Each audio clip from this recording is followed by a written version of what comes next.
Alright, how are we doing? I'm Colin and this is Shine Automotive, and what we're doing today is we're salvaging this vehicle. We bought it as a non-runner. Can we repair it, fix it and get it sold back up on the market and make money out of it? Now, we bought it with an engine failure. The engine has seized due to poor maintenance, but it is a good pedigree of an XC90. It's fully loaded on a 2007 with 120,000 miles on the clock, so it's well worth fixing. The bodywork is immaculate. It has just been sat, so the brakes need doing, and give it a general check over. So in this flip as well, we're including our hourly labour rate at £45 straight, because at the end of the day, you've got to put your time, labour into it, or you just end up working for free, like some certain car shows used to do, where they used to fix cars up and not put the price of the labour. Way back then, I was like, oh yeah, we've made £300, but Ed China spent all week fixing it up with his camera crew. So let's crack on, let's see if this XC90 we can flip. Let's get the engine out.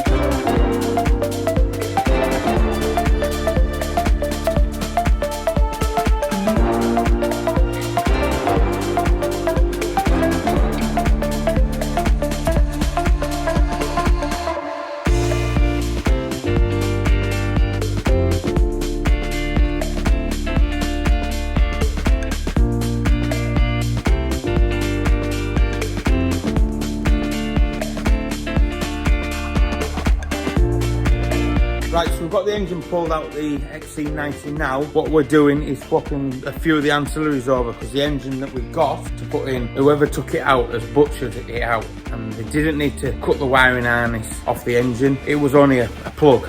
I can't understand why they've done that. They've butchered a few things. We'll have a quick look. Yeah, so they butchered the harness off there and cutting through the oil filter cap, so we'll have that to change. They've been a bit rough. The EGR knackering the wires up here as well, but at least it's not a bare engine to swap over, because that would be quite a lot of stuff to do on it really, because it's quite a compact engine. Sam's just pulled off the transfer box off our lump that we've removed, and I'll get on and take a few of the ancillary bits off that we need. So we'll put a price thing up here, and it'll keep adding up to how much we spent until we sell it. So the car was 500 quid as a non-runner. The engine was gonna be about £300-400, but they're on a changeover here, so that engine was a lot more money. That engine was £1,000 with a gearbox. So I'm hoping we'll be able to sell our gearbox and our turbo and a few bits that are left to try and recuperate a bit of that more money back, but we'll see. I want this done in one video for you, so you can see whether it's worthwhile fixing the car up and selling it.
No, I don't want my hair cutting, thanks, Sam.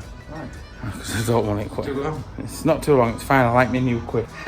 Right, anyway, that's the first day wrapped up. So the engine's out, the ancillaries are swapped over, and the replacement engine is ready to lift in. We'll see in the morning when we put the engine in.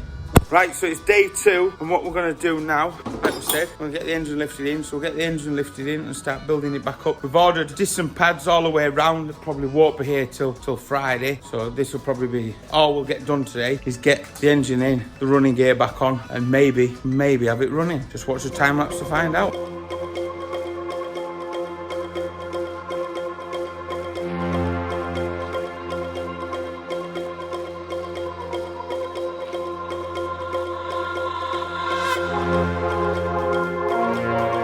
Right, Right, so we've got the engine in now, and then it's time now to do all the ancillaries and do all the plumbing up. There's all the coolant pipes, all the electrical connections into cooler pipes, so we'll jump on with that right now.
Right, this is the last side of the brakes to go back on. On this side, we've had to fit a new drive shaft as well because the knuckles were not good at all, which is a little bit of expense that I didn't want to spend, but you know, we have to get it right as best we can. So I took this disc on now, and that's that side. Front all done. The new disc and pads. We've got these off eBay off a company called Zapp's Auto Parts, right? Because we couldn't even get them for that price locally, but they're the same make what we normally use. So that was really annoying. So that's new pads, new discs, back sides, new pads, new discs, new shoes inside for the handbrake. Sam's freed off the handbrake adjuster in there. It's got lots of surface rust, but yeah, all the bushes are still good. All the drive shafts, all the springs, everything's still like good. All the flexes, the brake lines, the ABS lines, all the unions, everything's good. It's just where it's been sat. This is something that happens, but it is just all surface rust. But it's good on the body, good polish up. I'm going to clean up next. So I'll build this front end up now, get it back down, put the right amount of gearbox oil back in it, outside, get it valeted up and get it booked in for MOT, and we'll get it up for sale and see if we can sell it fast. Right, so the battery's on it, running from the time lapse. We were guaranteed that this was a proper good engine. I have no worries, so let's have a go, see if she'll run.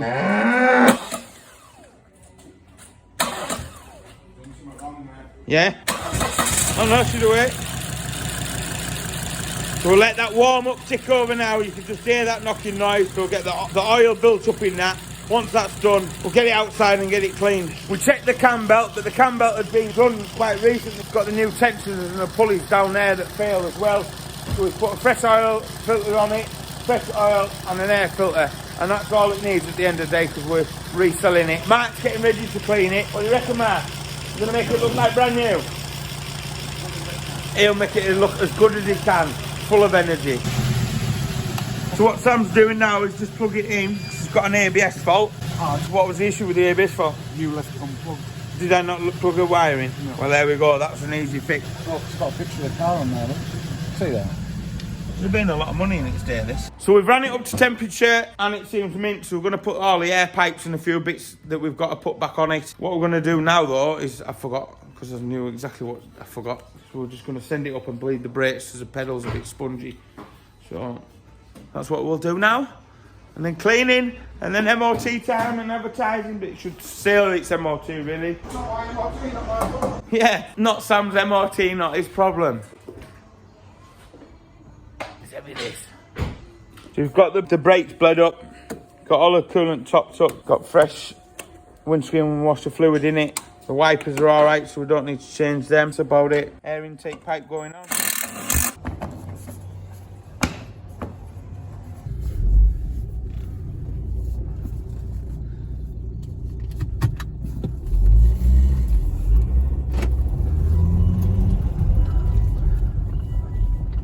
Right, let's get it washed. Well, I'm going to leave it to Mark because I'm going to get back on with the Ford KA, in all fairness. So I'm going to get Mark to get it all cleaned down and then I'll get it in for MOT tomorrow. Happy days. What Mark is going to do is start cleaning it, getting all the mould off the seats, getting this carpet pile all back in good nick. All the cubby holes that have all got muck in, just a right good squirrel out, clean up, and then we'll detail the outside, get these headlights all polished up, get all the carpets scrubbed up, all the pedals, all the plastics, detail it all up, all the sandwiches, crystal. Oh, that looks nice in there. Sort all the glass out, make sure all the seat belts work, ready for MOT, get all the leather cleaned up. So let Matt crack on. Yeah, cooking well.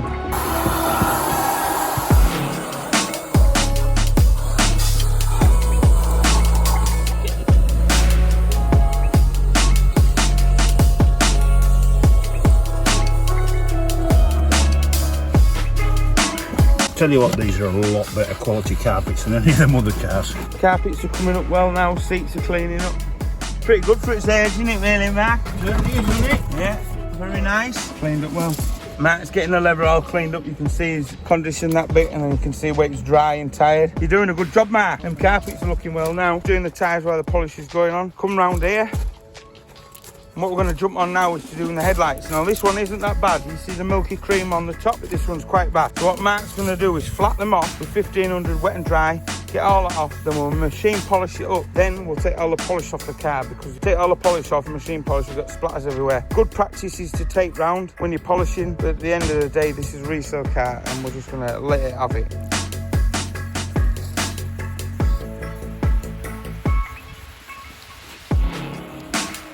Right, I'm filthy as always. Mark's got it cleaned up as best he can for sale. So I'll get some photographs, put it on eBay and put it on Facebook Marketplace. I've looked on eBay and the prices vary all over.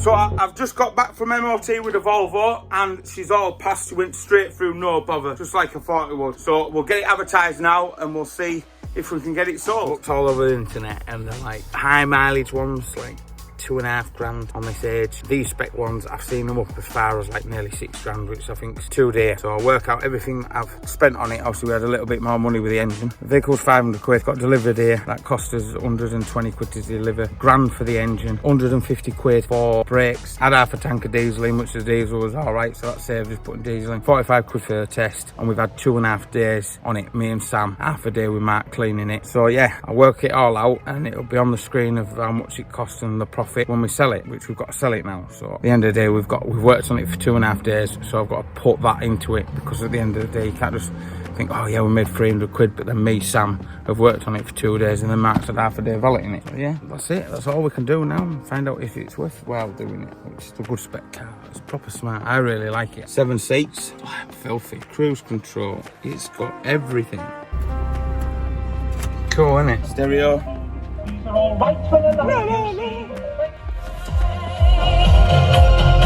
Right, so that all works anyway. I've listed it now and I've stuck it up for 4,700 quid because it is fully loaded, 120,000 on the clock. It's like brand new really, in all fairness. It drives proper mint. What do you want? So I'll stick it up high because then they come down on the price. So next thing is hopefully let's get it sold, because I need this video done because I'm tying it in between the KA build after I crashed it. If you know nothing about that, we've got a Ford KA that I crashed, and if you know nothing about the channel, I suggest you go in the playlist and watch the Audi TT build we're doing with a Ford Fiesta XR2 and an Audi TT undercarriage, and we'll be back on with that very shortly because the race car is nearly finished. So I've been filming loads of videos recently, so I'm not stumped for content. Right, hopefully it'll sell now.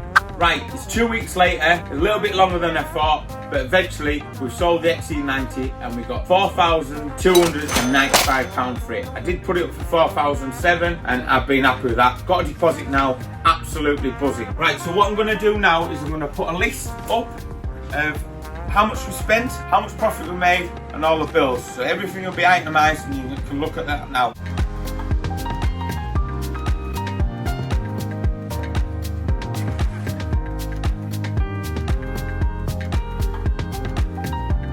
Profit's been really good. Obviously the labour's up because we spent 2.5 days on it, but you've got to put your labour into it. So we've got some new merch in and some new keyrings and a load of new mugs. So if you want to check out the merch, we have a link down below. Don't forget to subscribe, turn on notifications bell. I'll see you in the next one. I've been Colin. Bye now.